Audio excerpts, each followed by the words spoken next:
Thank you. By making my batch on my soil, I know that it can at least reproduce on my soil surface at some capacity. And when I take IMO 3 to IMO 4, I'm going to use a specific soil type, only the soil from my area.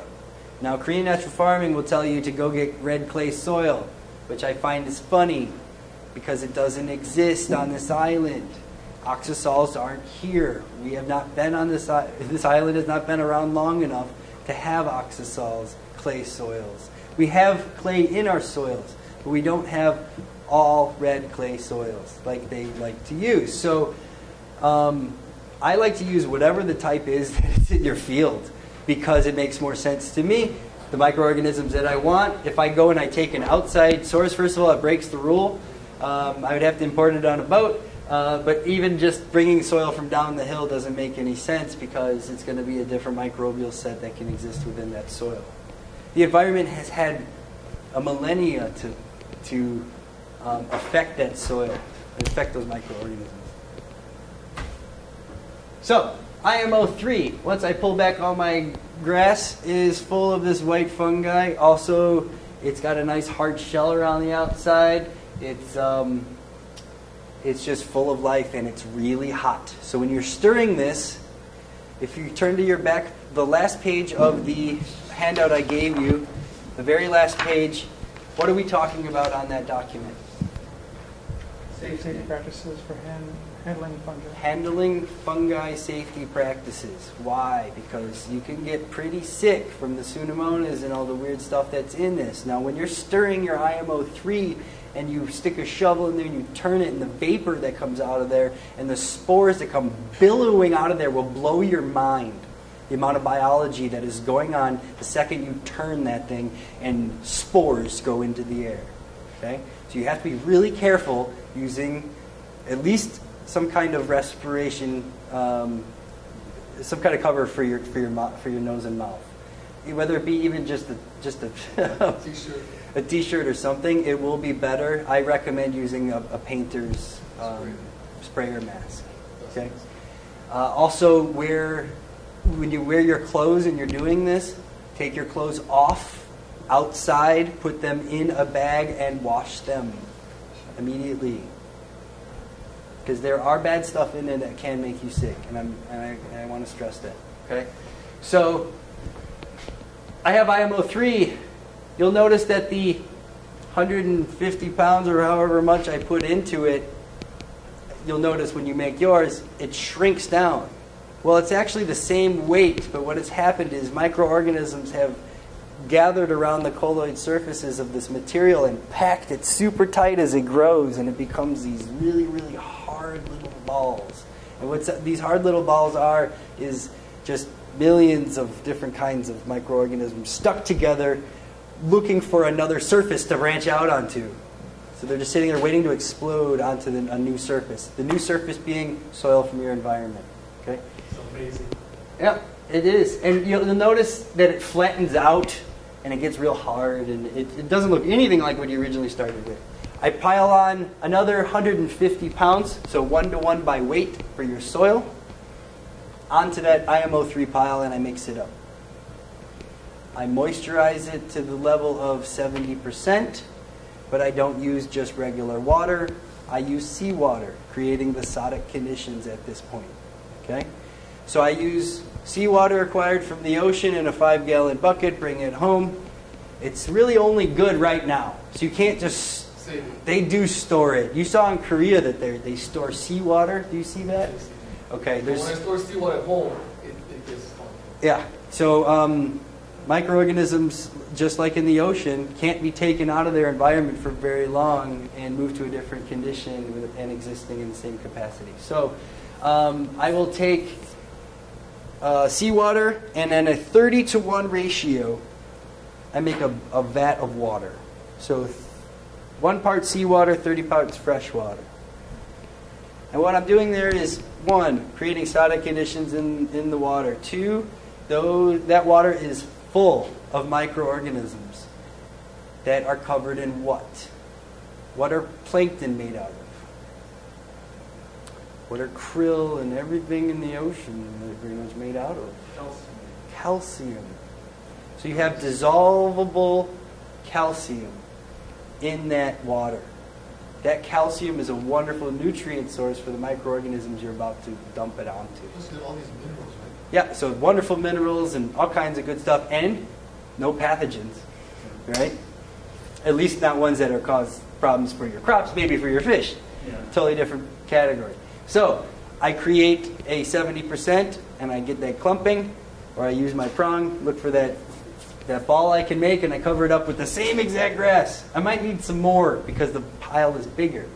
It's only about 30% bigger, but it is bigger.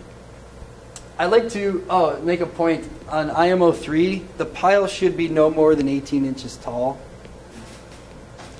Because if you get it too high, you create anaerobic conditions. And the temperature just gets way too high in the center. With this, I like to flatten it out even more and bring it down to maybe more about 11 to 12 inches at the most.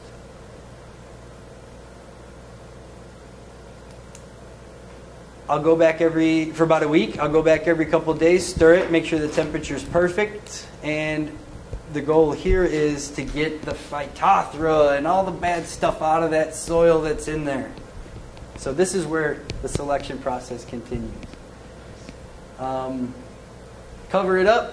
About a week later, perfect temperature, I'm left with this wonderfully white and sometimes gray. It depends on when I make it. Time of the year and the materials that I use. Either way, it's a massive amount of microorganisms. Okay? No matter okay, you got to make sure that the color's right and it's not anaerobic. But if you did everything correctly, it should be on the gray scale. I'd say on the gray scale. So from dark gray, powdery gray to white. Okay? James, where Question? would you add biochar? After this, Into the field? I like to do it into the field. A lot of farmers will mix it into this. It makes sense to mix it into here. But at the same time, I think it's a delaying of the inoculation of your field because the microorganisms will then go to the biochar first. Right. And then it'll sit and sit, and you're not getting the benefits right away. Now, if you take that and put it right into your soil, it's going to inoculate the next soil colloid next to it, and that one will inoculate the next one, and then we've inoculated the field, which is the end result, right? But at the same time, having biochar in your field causes aeration. It causes all these other places for the microorganisms too. Once they've spread out, they can come back and get into that surface. So I like to put it into my field as opposed to into my pile. My goal is to inoculate the field, not inoculate the biochar. But eventually, I guess, if you let it sit in a pile with biochar, and I actually recommend if you're going to do this method, bone and blood meal. Mix it in there. If you're that type of farmer and if you want to use fertilizers and that kind of thing, if you're not using adaptive farming at its full capacity and you're just trying to utilize microorganisms, then a lot of guys will go on and use, farmers will go out and use some sort of nitrogen source as a fertilizer, organic, and then some sort of a phosphorus or potassium source.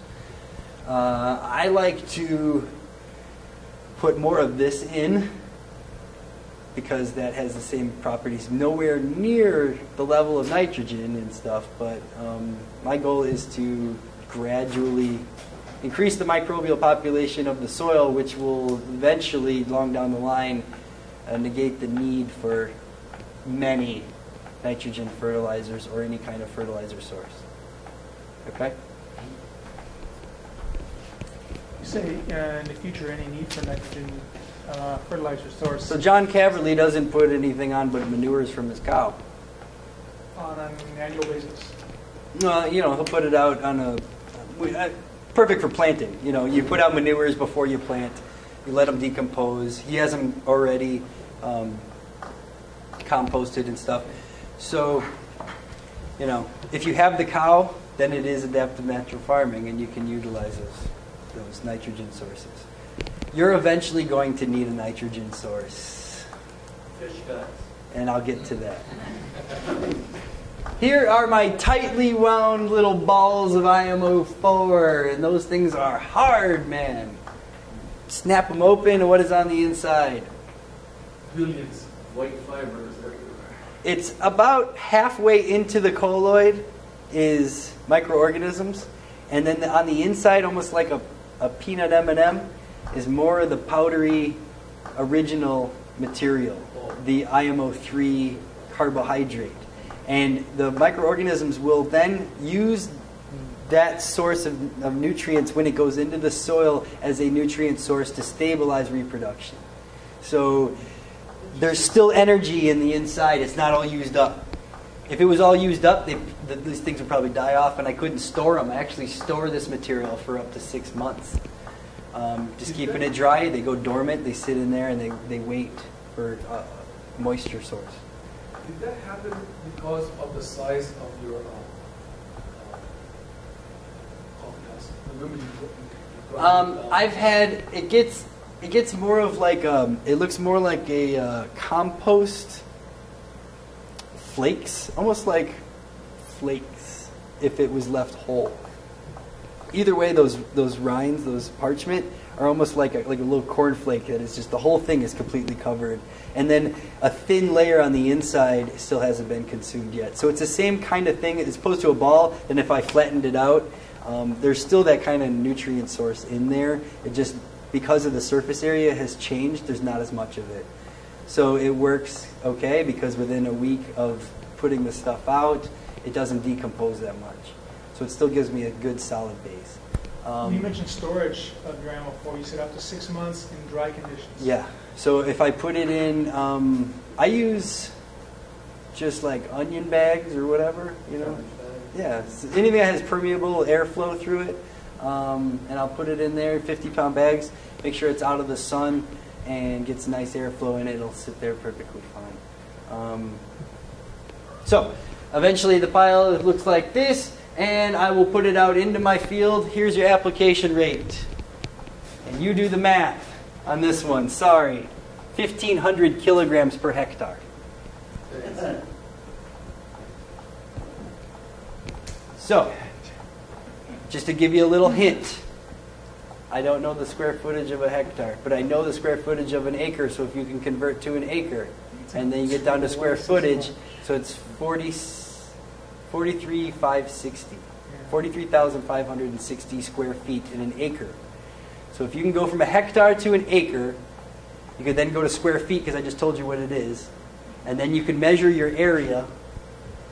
This area is 20 by 12. So we got 240 square feet.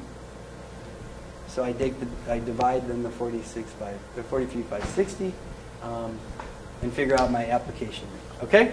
Just a little bit of math and you might need a Google converter. Anyway, after some waterings and the application rate out on this plot right here, this is an area that has never been farmed. I just weed whack this back. I use a wonderful carbon-tipped saw blade on my weed whacker, and I take it all the way down to the soil, and my wife's like, those are $80 a piece, and I go, that's why I use them. Boom, and I put it right into the soil, and how many times do I have to replace it? Maybe 2 or 3 times a year, but that's, you know, $160 to be able to walk into an area that looked like this, and in a day it looks like this. Wow. I kind of like that tool, and it's worth the $80 investment to kind of just butcher my blade. I've used all the other techniques. It doesn't work as well as that. So, you till that? Pick. A little bit of picking. Okay. I don't use a tiller, but I will go out there with my hands. And, I don't like tilling, but I know it's necessary at times, especially when you're cleaning out an area. You got to understand that all the vegetation that's here is still here. It's all just underneath, and it all starts to come up again. But you turned it upside down? No, just take it off. Oh. All the way down to the soil. Okay. And it will start growing back, but I usually just take a light weed whacker once a week around the area, and it works great. Like I was saying to you, I think I was saying to you, my whole garden right now is now covered in shredded paper. I use that as my mulch. So my garden is bright white. You can see it from the sky, man. It's gorgeous. And little patches of weird color in it, and it's really very cool. And it's really good for the taro, and it holds a lot of the water in or whatever. But I'm getting off subject. A question? Yes. Have you experimented with picking and non-picking after you clear your patch? Yeah, definitely picking it keeps the weeds from coming back a lot better than not doing anything about it. It's just the weeds. How about? I just get in there, I bend over, and I bring that thing, and I put it about 4 inches, and I just kind of do this little action. It's not much of a tilling. It's more of an aeration than anything. Dry potato look. Yeah. I love potato. Like I was off subject there, but okay. So I do hand picking for a reason because I hate tilling, and I get out there and I get, all right, forget this, right? This is a pain in my butt. It hurts. It takes forever. I'm sweating. I'm just going to stop as soon as possible. So I make myself pick so that I only do a little bit and enough of it as needed, and I don't go out there and use a hoe, and I'm out there and I'm tearing up the whole area. I spend as little time as I can doing it, and I still have an effect. I know that there's always going to be weeds in my garden. Not in my garden, but around it. There's never weeds in my garden because I mulch correctly. But around here, there's always going to be weeds. Cardboard seems to work with us. It does, and I'm actually sourcing some of that soon. But I don't do half-ass projects. So it's either I need all the cardboard to go around the whole entire area in one project, or I don't go get it. So it's kind of like the mulching. I've been stockpiling shredded paper from here for about a month, and then I finally put it all out in the garden, and it looks fantastic.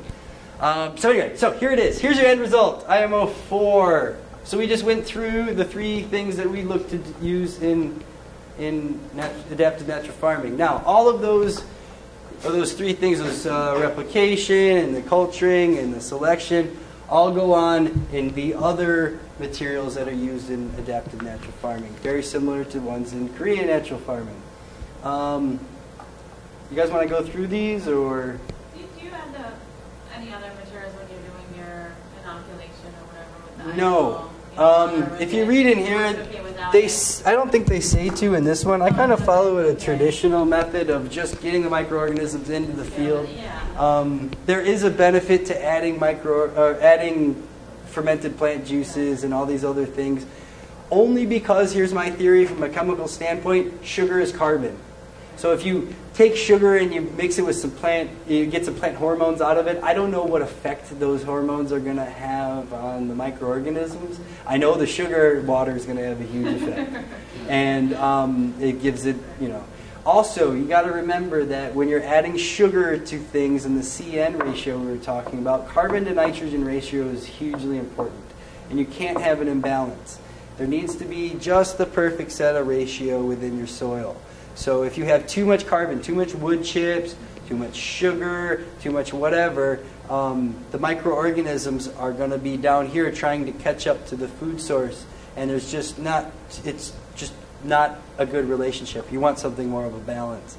So if you have too many microorganisms or too much nitrogen, namely a fertilizer, and you don't have enough organic matter, carbon in your soil, you will always have an issue of this nitrogen not getting used by microorganisms and converted into a plant uptakeable form. So if you put out fertilizers, that form is not plant uptakeable. It needs to be converted into a plant uptakeable form by microorganisms. So Organic fertilizer. yeah, but even exactly, but conventional fertilizers, yeah, they are. They're plant uptakeable, but there is at no point in there is there a microbial benefit, so I wouldn't recommend using it. So, fermented plant materials, just real quick. I want to talk about fermented plant materials. This is just a plethora, like a mixed salad mix of all different kinds of fast-growing plants from my area and also some fruits. Basically what I'm trying to do there is gather up as many different kinds of plant surface microorganisms and as many different kinds of hormones as I possibly can. Now I choose vines, I choose weeds, things that grow quickly, and they usually have lots of cytokines, gibberellins, and auxins in them. This is just an example. I actually don't do this all that often. What I will do is actually take the plant materials from a certain stage of a growth of a crop. For instance, when I have my tomato plants and I have them going slowly, I notice they're going into the flower phase. I'm getting my first bud. Not even the flower bud is opened up into a flower yet. I'm just getting that first little nodule, and I see that it's starting to flower. I will then take off the suckers and the leaves of my tomato plant and trim it back and collect those leaf materials and do this process where I'm doing on a 1-to-1 ratio sugar to plant material by weight. Let it sit for about 7 days, and what happens, osmotic pressure, just like the strawberries, all the good stuff comes out of it, and the microorganisms are fed a food source. I will then take that material, drain it, and specifically like the tomato example I just mentioned, this jar would then be full of the microorganisms that exist on my specific variety of tomato plants in my specific environment at that specific phase of the growth of the plant. Okay? At that phase, there's going to be different hormones that the plant had started to produce a few days or weeks before that first node showed up, and it was visually available to me to understand this was in this phase. Well, the plant knew it was in that phase, getting to that phase much earlier, and started producing all these gibberellins and cytokinins. So I will then take this material that has that specific set of hormones in it, store it, give it a little bit of food, a little bit more sugar every once in a while, and then when the next phase of my tomatoes comes around and I see that they're going into that phase, I will dilute this at about a 200-to-1 ratio and spray it on the plant, giving it all of those cytokinins, gibberellins, and auxins that were produced by the previous generation, and it goes up into the stomata, it goes up into the plant cells, and it is utilized by the plant because it's the same, chemically, the same material that that plant is producing at that time. Does that make sense? These ratios, how did you arrive at those ratios? Were they taken from Joe's book? They're from Korean Natural Farming. Okay. I would love to experiment on different ratios. That comes after all the other So stuff. I know they say in a Korean natural farming, you gotta go out real early in the morning, which is why I've never done it. I think To tell you the I think truth. it's really, really Does it good. matter, or- Okay, so the reason why that happens is because of UV light. So microorganisms will exist on plant surfaces, in the soil, out in the air at night, and then they actually go into hiding to get away from UV. So I think that's a really, really good idea. I don't know if you could tell, but Maybe not a really sunny day. I don't know if you can tell, but this is definitely at night. Stuff in the early- This is at night. Yeah, see, this is at night in my garage. That's outside. So I do this at night, definitely. It doesn't have to be. It doesn't have to be in the morning, it could be at night. My theory is that the microorganisms, this is probably 11:30 at night. I tend to do all my agriculture work at night because I'm busy during the day. So, Too busy during the day. right. So here's what Korean Natural Farming calls a portion of the Oriental herb nutrient. What I do here is just try to find stolen reproductive plants. So ones that reproduce with stolons, meaning structures like ginger that are actually stems that go along the surface of the soil and just below it, Rhizome? rhizomes. But no, rhizomes go into the soil. Stolons stay on top for the most part. So you have your spreading grasses and those crazy grasses that go out and they stay on the surface and they just kind of leapfrog along and root as they go. This is the kind of thing you're looking for with this. It's very similar. Ginger works good. I use the wild ginger. It does have a lot of diseases, so you really need to be careful. And if you do use the edible ginger, if you're able to grow that, it works really good. 1-to-1 ratio with your sugar source. Let it sit for about 3 days. You want to kickstart some kind of fermentation in this, and here is just an example. They use a Korean Natural Farming, which is the rice wine, sochu or soju, depending if you're in Korea or Japan. You can use any alcohol source. I actually started making my own, so Ethanol source. yeah, I make it in the kitchen. So I'll show you pictures in a minute. So this material is then used to stimulate hormones and stimulate growth and flowering in plants. What time is it?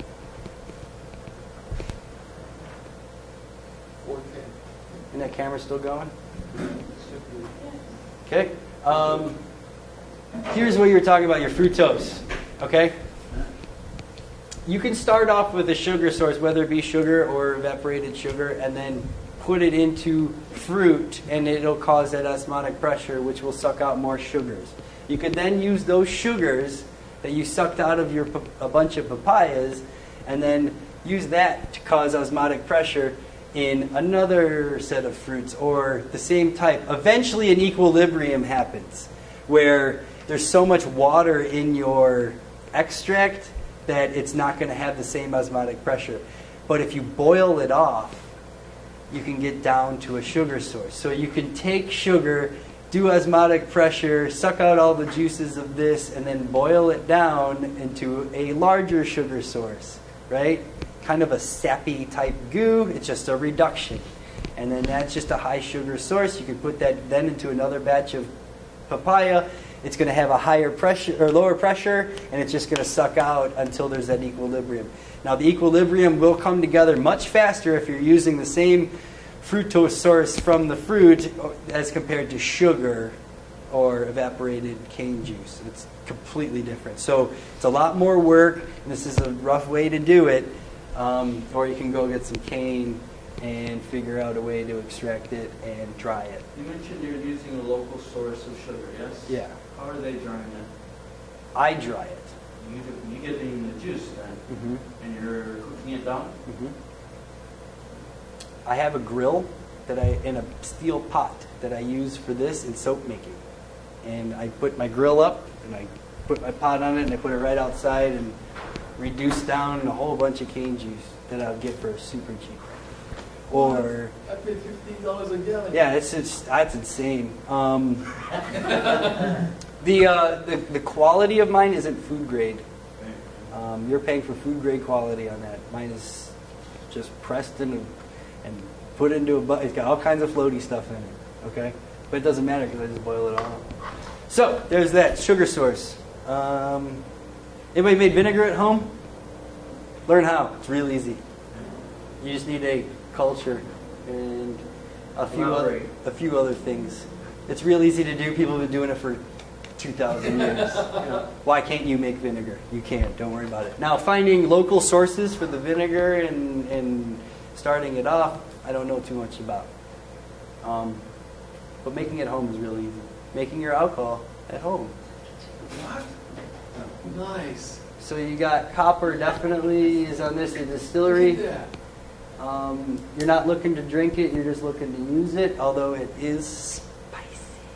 that. Oh, yeah. Whatever setup you want to do, this guy did a really good job of using a pressure cooker, taking the pressure gauge off the top, and then putting a pipe right onto the threads, come right off into this vat where it's